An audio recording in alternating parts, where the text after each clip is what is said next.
Story. I will tell you some memories of Chanukah in my life. In Chanukah, I am from this country that was called Soviet Union. Soviet Union was not Russia, only Russia. There was part of Ukraine, White Russia, Lithuania, very famous Jewish places. All of them were under Soviet rulership. And Soviets declared there is no place for Emunah, for nothing. So it's obvious I was the third generation under this Soviet oppression. That's why I grew up as an ignorant Jew. I more a goy than a Jew. And now the question, how a person like me, ignorant, not knowing anything about Jewish tradition, and not keeping anything, and became a rabbi. By itself, it is a miracle. You understand? That from zero, I heard from Rabbi Kassin that miracles like that happen right now with people that come out from Russia, learn, became scholars, prominent Talmidei Chachamim. But in Soviet time, it was not that simple. For we had nothing, no sources of knowledge. There were no rebbeim from outside. I remember one day, and it's now the story about my Chanukah.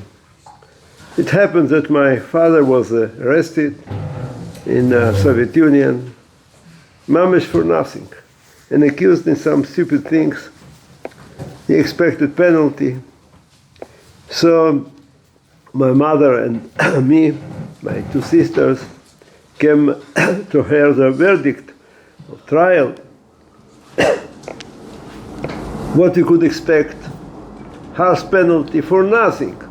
For a Jew is always to be blamed. Jews are always in the hands of the goyim, are the scapegoats. Anyway, so I remember waiting there from outside at the building, and you can see the picture of a big, huge building of this Soviet court, and a Jewish family, a mother and three children, waiting what will happen. Cold, snow, like Russia, December. In Israel, Chanukah is a warm time. And in America and in Russia, the same cold, snow falling.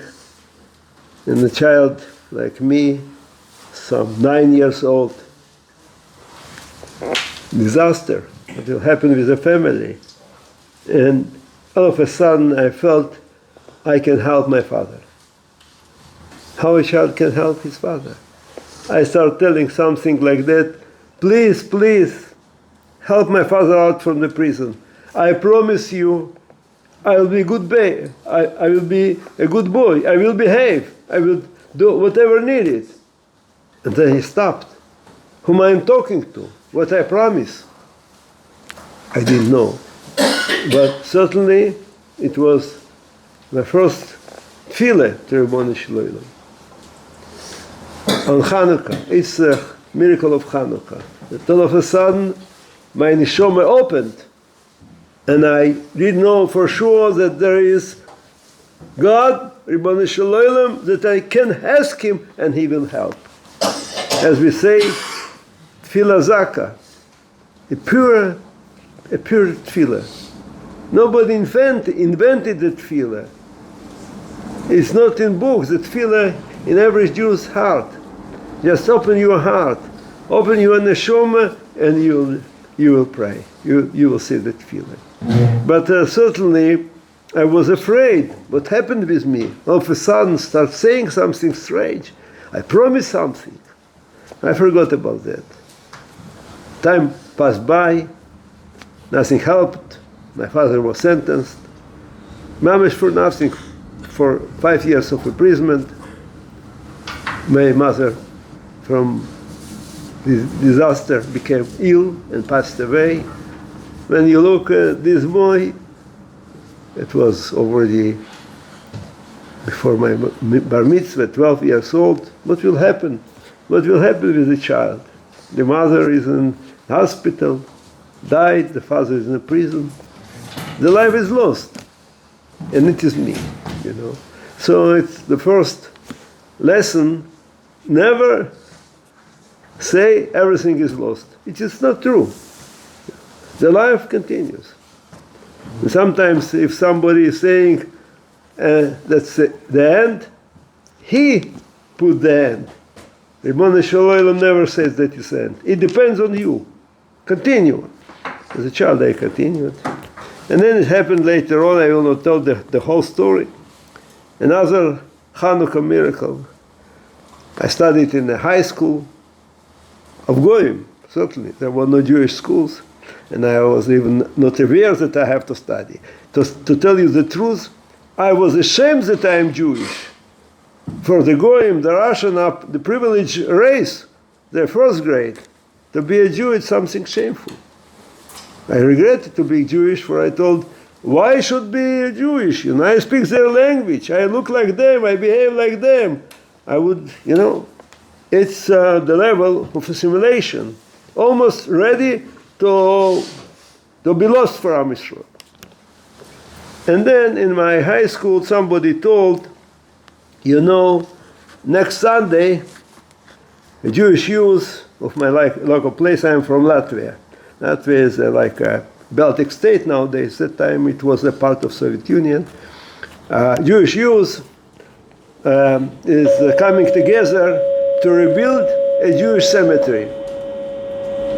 You know, it sounds strange, you know, why as a youngster I have to spare my time. Sunday they wouldn't have a weekend, only Sunday. Why I have to spend my time to go to rebuild the Jewish cemetery? So other friends, I have some Jewish friends, they thought, not at all, maybe stay, we study, go enjoy. And now it is the miracle that happened with me. I don't know how, but I felt that I have to go there. I thought, what? There's a Jewish place. Jewish cemetery is a Jewish place. And I will see other Jews there doing something. I have to be there. It was my first decision in my life. And this decision brought me far up to this place. Just, you know, there as we say, meis mitzvah. If you have to take care on a Jew, there is not begroben. I started my keeping mitzvahs, this meis mitzvah. So I went to a specific place. They told me there's this activity of rebuilding a Jewish cemetery. Came there. I looked around. It was a strange place.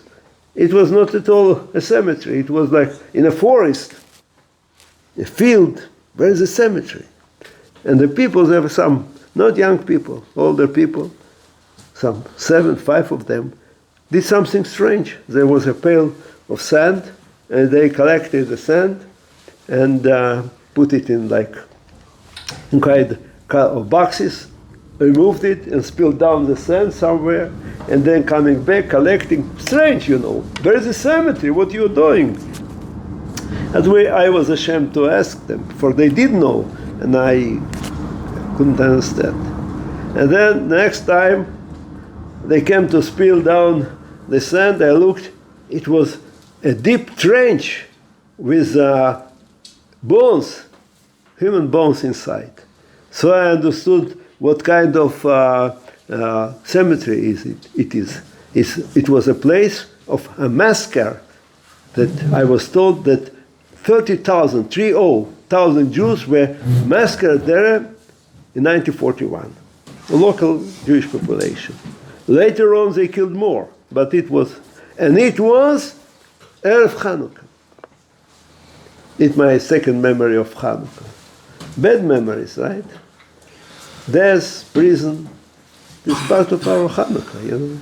Chanukah is not eating latkes and sofganiyot and not lighting the candles. Chanukah is a war. We have to fight. And it made me remember. So I felt something special, taking care of the dead people. Exactly mamash, as we say, mes mitzvah. For they were killed and thrown there, nobody took care. So maybe after 30 years later, we came to take care of them, to make Kever Israel there. And coming now each Sunday, it is how I got linked to the Jewish heritage. Sometimes, we read foreign books. My connection to Jewish heritage was dry bones. And then I told to other friends, it is very important, came. And finally there were hundreds of Jewish youth that never before could meet, for we had no common place to meet. This place that I was like, had some million of residents going. In between some thousands of Jews.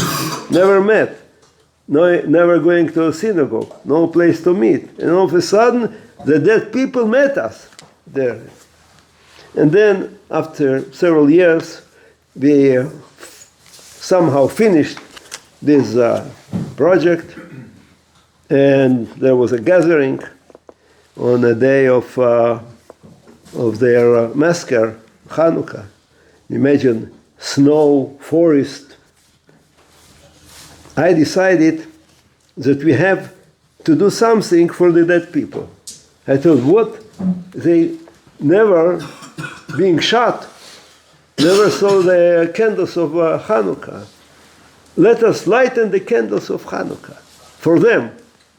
So already had a big group of friends. We divided in shifts. Each shift had to come in his turn and lighten the candles. So imagine night, Chanukah time, lighting the candles. I would come with my friend to the forest. We made big candles that they're in the forest, they're wind and it should be strong. So imagine me standing at the verge of the forest, and before entering the forest, it's cold. The dogs are barking. The wind is blowing, exactly as it happened that time. Imagine the people pushed to the graves, and dogs are barking, and the wind. And when you stand in the forest, you don't want to enter there. It's not pleasant. And then I looked there in the forest. I saw a small flame going up. The small flame. I understood the shift before me was already there, and they lightened the candle. Now it is my turn. I have to lighten the candle. So I stepped in the snow, and I felt under my foot somebody really, snow covering steps of other people. I felt people already were there. They went here, and I started going. And going there in this night, black and cold and wind and dogs, I told to myself, it's our Jewish destiny, Sometimes, or even always, we are going, it's black, finster, and it's not pleasant to go. But we see that somebody was before us. He lightens the flame, the candle. It's now our turn. It's now our obligation. So it's our way of life. In cold winter, snow, unpleasant, but somebody already lightened the candle, and it's now our turn. It's our duty. So, doing that, certainly, I felt that we cannot continue anymore in this cursed place. I remember I mentioned we had a gathering. I talked to my friends and I told, see what miracle happened to us. We came to the place without anything. We didn't know anything. We just felt we have to help the dead people. Now the dead people made us remember that we are Jewish, that our enemies try to destroy us. And we feel strong and ready to fight. We feel that we were dead. We came to help the bones. We were ourselves were dry bones. And now because of the dead people, we got the power, the strength to continue. You understand? It's like in Yechezkel Hanavi, that says that it is us that came alive. I feel myself, when I tell the story, I feel it was me that was killed, shot, but still went out from the grave. And now I stand still, strong, and I know what to do and how to continue. It's another ness of Chanukah, the resurrection. Tchias Amesim. Mamish like in Yechezkel Hanavi. If you ever read, believe me, you will learn it. You say, we saw a man that came out from the grave and became a fighter for Am Yisrael. So out from these feelings, obvious that you are ready to fight. Never, never again shall we permit to the Nazis, our enemies, kill us.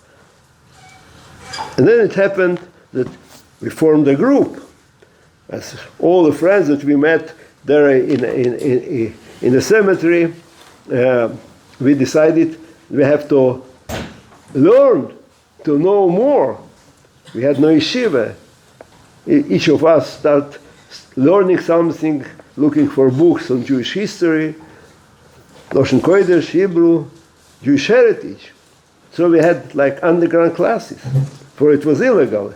If being found, we expected a penalty, prison. Then one day a friend of mine came up and told me, Yosef, I understand you would like to leave. Well, you are not permitted to leave. In Soviet Russia, no permission was given to leave. Why you need permission to leave? Just buy a ticket, order a ticket, and you go. Nothing like that in Soviet Union. You have to get special permission from the authorities that they permit you go. So I went to the office in charge of giving permission like that, and the officer laughed at me and he told, what? You think I will permit you go? You are a young man, he told me. You are a strong man. You have to build our country, and you will die here. Never, never will permit you to go. And when I was out, I recollected that something like that already happened in Jewish history.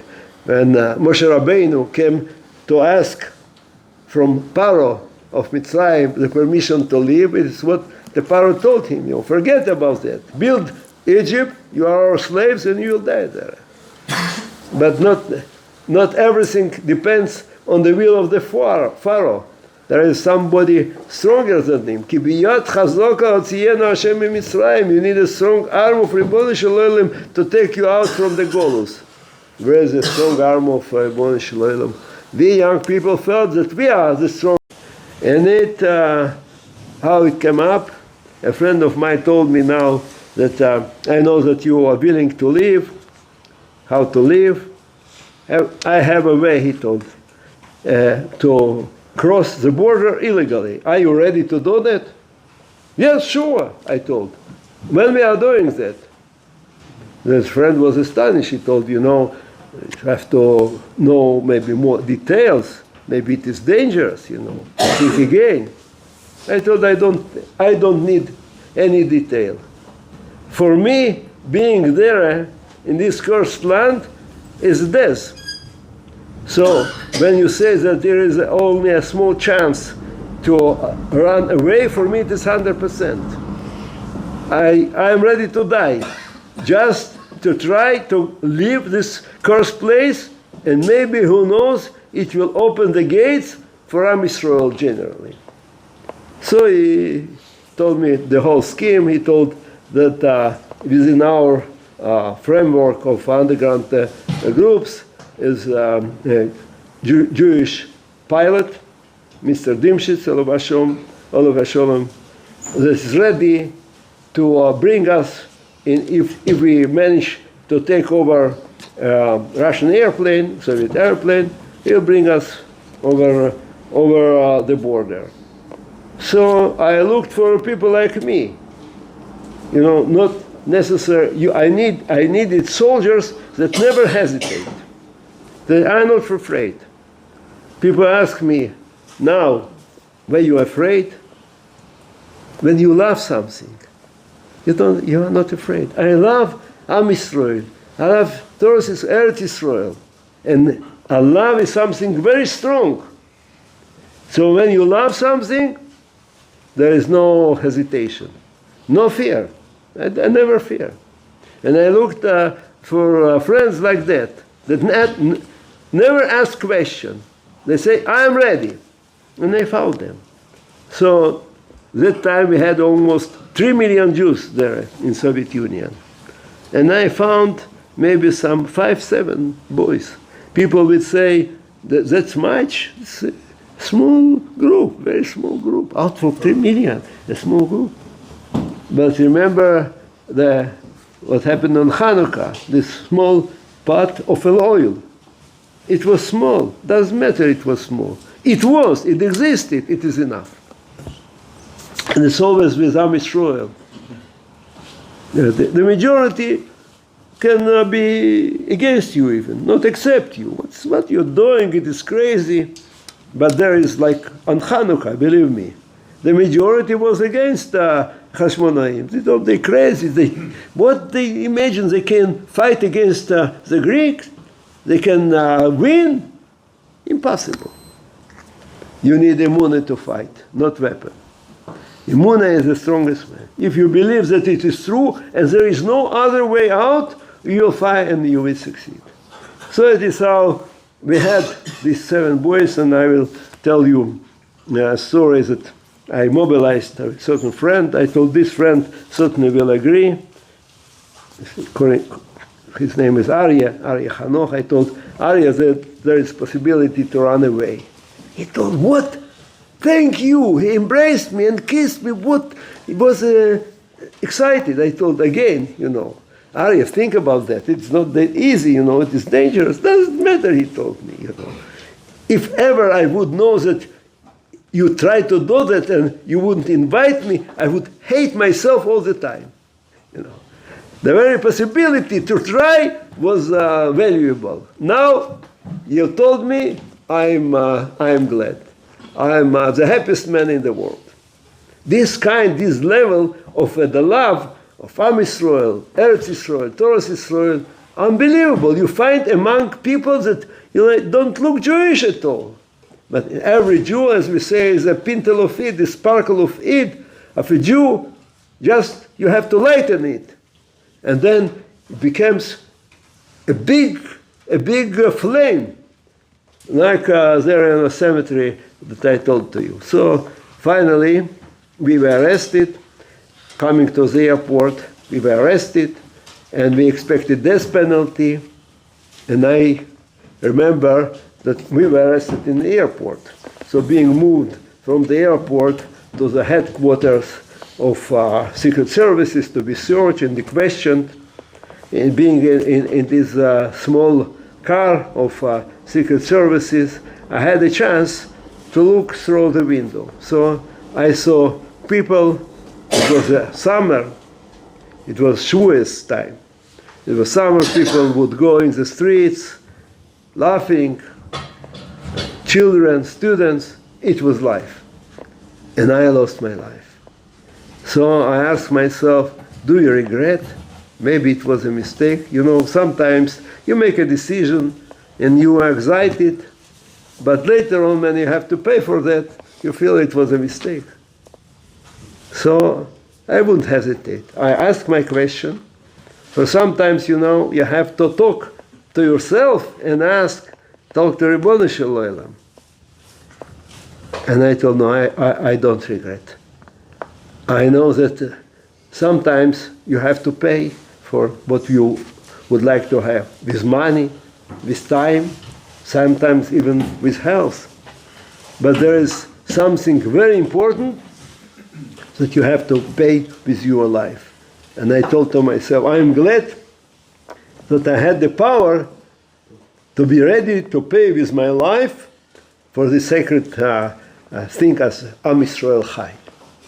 So, being brought to the interrogation, everything, it's not that beautiful, It's a good dreams and good words, but then you confront the reality, and reality is not that pleasant, To be in prison without friends, Then you in Chevra and you speak and you enjoy and you excited and you dream, excellent. But when you are in a solitary confinement, all alone, nobody supports you, and they would say you expect death penalty. It's a harsh treason. You become a criminal. You expect death penalty. People got broken. It's another part of the story. The life is not easy. And you have to pay for that. When you say you have to pay for that, it's really a payment, not in cash money. It's much more. It's your life. You're losing your life. People got broken. Start cooperate, and then I refuse to cooperate. What means cooperate? To give names of other friends that were involved somehow. To arrest everybody, to crush all over our educational movement. People give names. More people were arrested. Then I felt guilty when I understood that tens of our friends of activists in Jewish education were arrested. I thought to myself, maybe it was a mistake.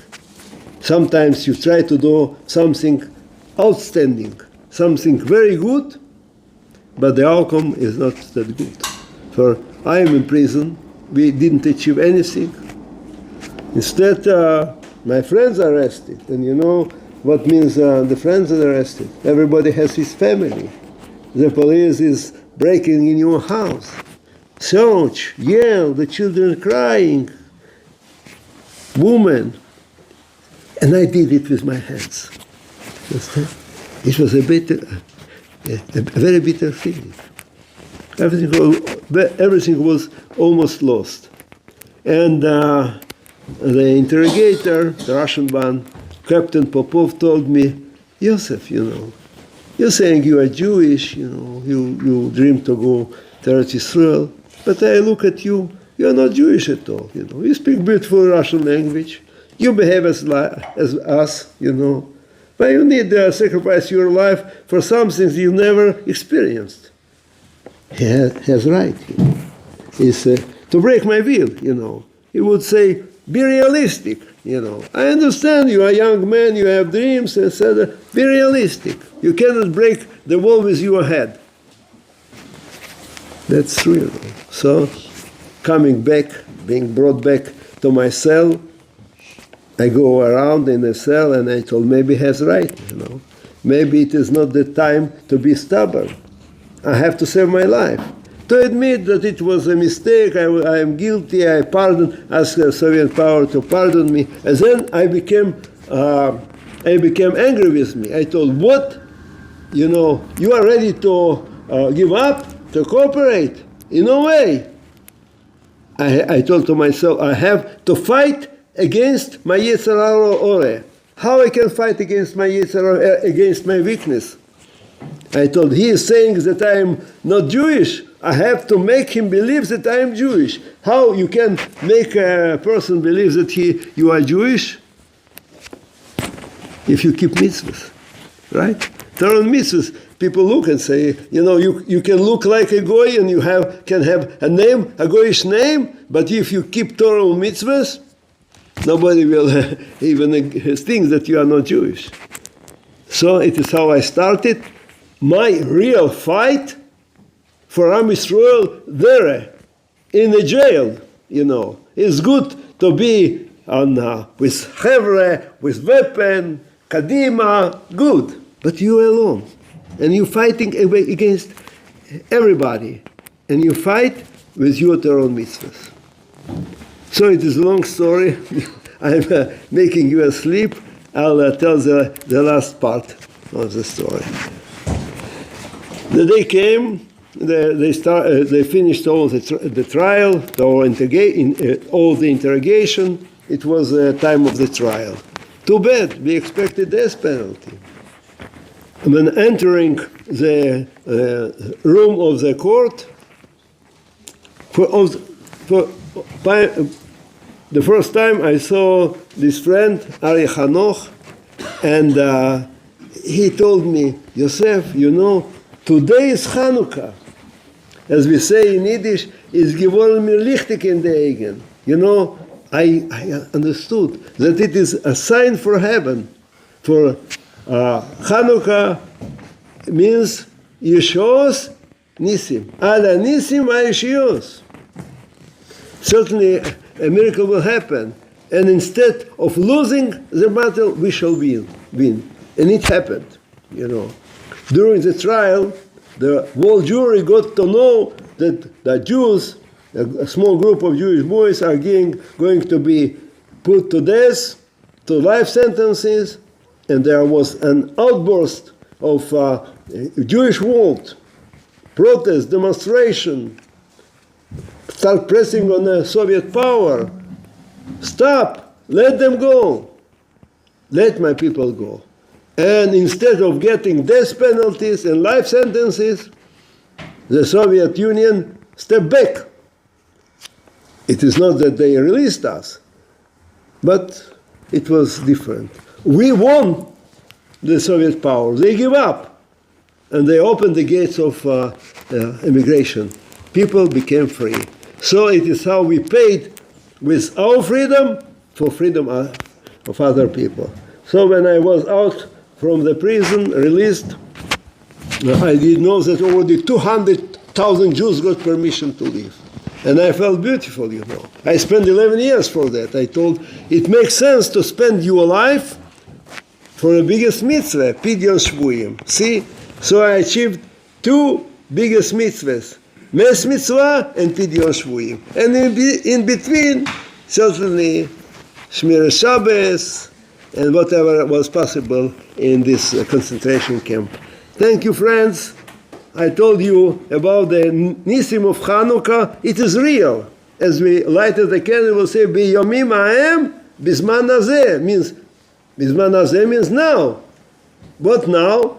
You ever ask yourself what means Bizman hazeh? Here, I am an example that it happens. The miracle of Chanukah are happening right now.